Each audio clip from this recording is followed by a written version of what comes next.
Doppler radar chronographs have pretty much changed the game when it comes to quite a few different aspects of the shooting sports community and activities. In this video, we're going to talk to the technical team at Athlon Optics to discuss their RangeCraft Velocity PRO radar. This is going to be awesome. Hey guys, Gavin here from UltimateReloader.com. I'm here with Dustin Harding and Justin Smith from Athlon Optics. Thank you guys so much for joining me. Hey, thanks for having us. Thanks, Gavin. It's been a big year, 2025, with the introduction of the RangeCraft Velocity PRO. Tell me how this year has gone. I mean, there was so much anticipation about this. I mean, partly the fact that it's got different functionality, partly the price point. I mean, how has the community responded to this new product? Well, it's been very well received. We did have some app connection issues there at the beginning, and we've worked through resolving all that, but the Chronograph itself is a phenomenal product. Down to the hardware that's in it, it's extremely robust. And we can kind of talk about the technologies in this Chronograph as well. But overall, the Chronograph, whether you're shooting archery or air rifles, anything from 65 feet to 5,000 feet per second, it's been pretty much foolproof and a very, very reliable product. So why don't we go over the product, kind of features and functionality, industrial design. One of the things that comes to mind to me right off the bat is it comes in a very nice case. It's very compact, and I love what you guys did with the tripod. The fact that you can individually adjust the legs, the fact that they're made out of metal, the fact that they have rubber feet. But beyond those obvious, first impressions, talk a little bit about the feature set and the functionality. Tripod's been great. It's been very well received. Went a little bit heavier just so it didn't blow off the bench. The unit itself's been very easy to use. And Dustin kind of worked with the different programs as far as setting up the menu on it. I couldn't ask for easier. We have the power return button on the top, the option delete, the OK, then the up and down on the side, and just convenience-wise, if you got gloves on, if you got big fingers, whatever, just makes it so easy and user-friendly. Got a nice 2.4-inch screen, Dustin. You're absolutely right. So I was just out at a big rifle competition, and I was able to walk down the line and see everyone and what their velocities were. There was dozens of them out there amongst the competitors. So it was pretty neat to be able to eavesdrop on what others were doing and kind of see what their setup was and how it was performing from a distance. Yeah, I think the menus and the ease of navigation with those side buttons as kind of an added feature I haven't seen on other compact radar chronographs work really well. But also just how easy it is to get into a session. With a few taps of the button, the defaults are correct for us at least. Like when you go into rifle, it's already going to be in that higher velocity range. And then if we happen to be shooting, something that's closer to subsonic, we'll just ratchet down to the lower velocity range. Good to go. Perhaps a prompt to delete the oldest data record, which is a good insurance policy as well. And that rolling data set has worked really well for us because by the time we get to erasing the old data, it's something that we've already recorded, synced with the app, whatever. Yeah, and with the app, I'm glad you mentioned it. We've got a lot of new features coming out on that. Here shortly, you're going to see an update on the app. They'll kind of solve some of the pairing issues that we saw on the Samsung phones. But the new features that I'm excited about are going to apply to reloaders particularly. Now all of your shots are going to be charted in a line graph. If you're reloading and looking for plateaus, you don't have to go into Excel. It's right there. You have the visual. You can export it as an image. You can export it as a CSV file, Microsoft XLSX.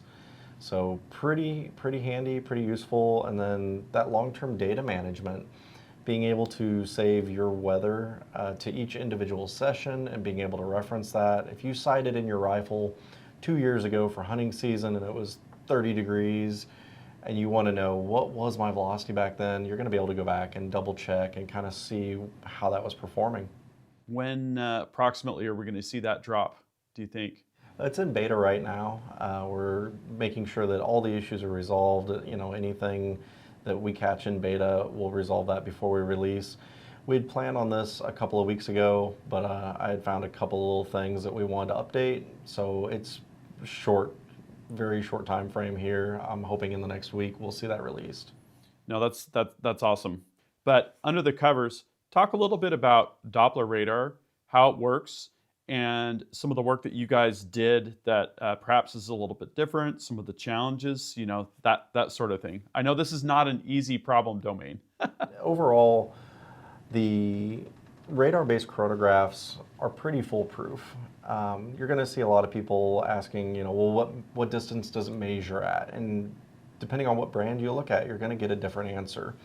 Chronographs don't know distance. When you set this next to your rifle, for us, you're going to be 4 to 10 inches from the muzzle, and then left to right 4 to 10 inches, and same with a bow. If you're using a bow, 4 to 10 inches from your arrow rest, essentially, is what you're looking at. It's going to send out a frequency that obviously you can't see it. It's going to capture that bullet and see how fast it's moving based on time of that frequency, right? So when we designed this, we kind of designed it to be future-proof. We have some of the highest sampling rates, some of the fastest processing, and then our antenna array is one of the largest on the market in this size format. So, you know, we get a lot of comments about the footprint and our competitors. It is different. Externally, we're still a ½ inch larger, and part of that is we want to fit that larger antenna array in. We want to have more resolution, the higher sampling rates, and be able to look at that bullet from not just the muzzle, but also downrange, and make sure that there's a foolproof data capture for every shot.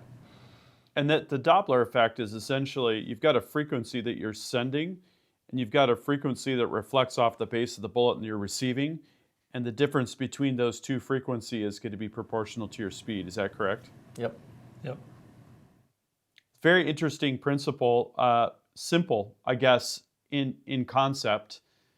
Measure the difference in the frequency, but I know that's also very difficult. You've got different types of projectiles that are different sizes. You know, like I'm assuming a 17 HMR is going to be a lot more difficult to read than a 45 ACP. And then you've also got complicated environments with reflections, and you've got multiple shooters on the line.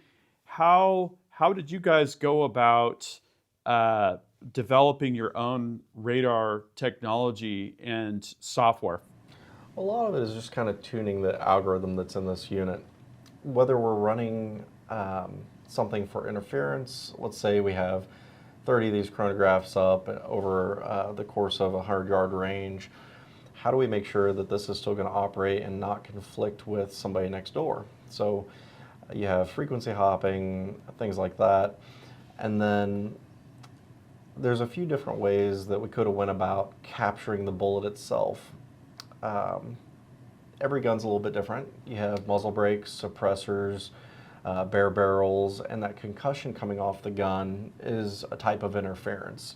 There's other ways we could have done it. We could have done a delay and captured the bullet further down range, but we wanted to get the muzzle velocity as close to the muzzle as possible, so we really focused on eliminating interferences and capturing as close to the muzzle as we could. Interesting. So if I'm shooting a 6.5 Creedmoor, for instance, how far in front of the muzzle would that velocity be determined, do you think, on average? We're trying to measure at the muzzle. So this does have a 30-degree cone on it, but as soon as it detects, and that, again, going back to those higher sampling rates, as soon as it detects, it's going to give that velocity. So based on those effects, does that change exactly where it might read, whether it be 1 foot away or 2 feet away or 10 feet away or whatever that is? Yeah, because kind of as we mentioned, the chronograph doesn't know distance, it knows time, right? So if your projectile is moving 600 feet per second, is that a few inches? Is that a few feet? Let's go shoot a 204 Ruger at 4,500 feet per second, and maybe that's 2 or 3 feet at this point. But the whole principle that we were looking at was how do we get as close to the muzzle as possible. And that's why, like, I reached out to you at one point and I said, hey, these velocities are a little bit higher than what I'm seeing on other chronographs. And then the discussion about this came about. Hey, we're further back, right? So that's actually a more real velocity, and should dope out better, I would think, if you haven't trued it to other chronographs. In the grand scheme of things, when you see a few feet per second deviation from one brand to another, it doesn't really make a big difference. We're very confident that our velocities are perfect, as is everyone else. But again, there's so many variables, right? You know, we talked about that reflectivity. Where is everyone capturing those speeds? You're going to see little variations, but in the grand scheme of things, especially let's look at a hunting rifle, right? 20 feet per second in your typical hunting distances doesn't make a big difference unless you're shooting subsonic. Yeah, nothing. And what's surprising is you look at standard hunting rifle, and I mean, the box shell says 3,000 feet per second. There can be such a huge variation on that velocity to begin with, versus the guy that's hand loading with a electronic powder dispenser that get that under 10 feet per second. So I mean, you know, if you have one chronograph, you got one source of truth. If you got two chronographs, you got one winner, or one that's true and one that's a liar. So I mean, you know, it's just kind of depending how you look at it. And like Dustin brought up, you still got to treat your data, even though if only if you have one chronograph. So Yeah. So follow-up question on all that. During the development of RangeCraft, was there a particular aha moment where a technical problem was solved, or a proud moment of, hey, we had this big challenge and we overcame it? Does anything come to mind there? 40,000 rounds, that's a lot of development time. when we first started out trying to do 5,000 feet per second, we were shooting a 300 Winchester with 55 grain sabos. And you know, when we first went out there and started shooting, it might say 4,950 feet per second, and the next one might say 2,800 feet per second. And I don't remember exactly, but I mean, there was a huge variation there. And we figured out that the sabo was actually splitting from the bullet itself. And so we went back through and worked with the algorithm to kind of work with that. And while working with that and solving that problem, it also solved the problem of shooting a sabot through a muzzleloader, and also shooting a shotgun, you know, separating that shot column from the wad. And I mean, I think that's kind of one of the big takeaways that I remember. Yeah, definitely. Shotgun, I know a lot of people have struggled with it. Light-based, it was very difficult to get a good velocity. But with these radar-based chronographs and getting that distance right and everything, it's worked very well. Related question, has there been a particular theme or instance of customer feedback that has helped you guys with firmware revisions or app updates or anything like that? Yeah, we did see some issues with archery being a little bit too fast, and we actually have that resolved. We haven't released the firmware for it. Kind of touching on that, the app was the only pain point we've had, and it was because the chronograph was too popular. The servers were not configured for that kind of volume, so it broke some things. Those are pretty much well resolved, and for the few cases that we still see, when this next app update comes out, it's going to resolve that. And then you're going to see archery, that'll change by a few feet per second. I think the only other thing I can think of in the session types, we had airgun listed, and there was no velocity range there. And that did cause a little bit of a pain point. You would have guys take their airsoft shooting, or their Nerf gun shooting 120 feet per second, but really it's supposed to be between 600 and 1800 for that session type. So part of that update, you'll see that velocity added in, so it prevents any kind of, you know, user error and just improve that customer experience. Can you guys give us a sneak peek or any ideas on what's next? I don't think so. I had to ask. More importantly, leave a comment. Tell us what you're looking for. You know, a lot of what Athlon does is based on consumer feedback. So I'd love to hear, what are you guys looking for? What do you need? What can we do better?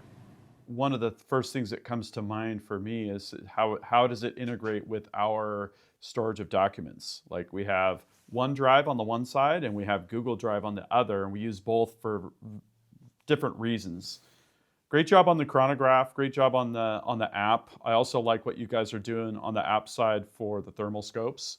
Thank you guys very much for the time. I do think it's a good idea to do a follow-on, maybe in one of our shooting stores when we get those app updates. Sure. We'll continue to test. It's, you know, the Velocity Pro has been absolutely bulletproof for us, pun intended. We don't shoot them. But in terms of technology, love the USB-C. The battery life has been great. And it's just made our life a lot better at the range, which appreciate. Well, and in case you're not aware, or for those that don't know, you can power this with an external USB-C power bank. So how long is that battery going to last is pretty much unlimited. Well, thanks again, Dustin. Thank you. And Justin. And Absolutely. again, I'd like just to offer to you, if you guys have questions for Dustin and Justin, the Athlon team, or for us about the RangeCraft Velocity Pro, drop a comment and we'll meet you down there in the comments section. In our accompanying article, we'll have more information about the product and a recap of our other content as well. Thanks again, guys. I hope you guys have a great rest of your day, and we'll talk to you soon. Appreciate it. Take care. Okay, that concludes this video, and that means it's time to wrap it up. I hope you enjoyed this video. If you're watching Ultimate Reloader on TV and want to take advantage of free resources, exclusives, and hot deals, just hold your camera phone up to the QR code, tap on the link, fill out the information, boom, you're getting Ultimate Reloader emails. Don't forget to like and subscribe. Also, we're on Facebook, YouTube, Rumble, where we've got unrestricted content, and Instagram. Make sure to follow us on all those channels. Ultimate Reloader also has a commercial solutions division serving law enforcement, the military, and the gun industry. We have some unique capabilities, including a comprehensive suite of recoil testing and evaluation capabilities, trigger profiling, and more. Thanks again for watching.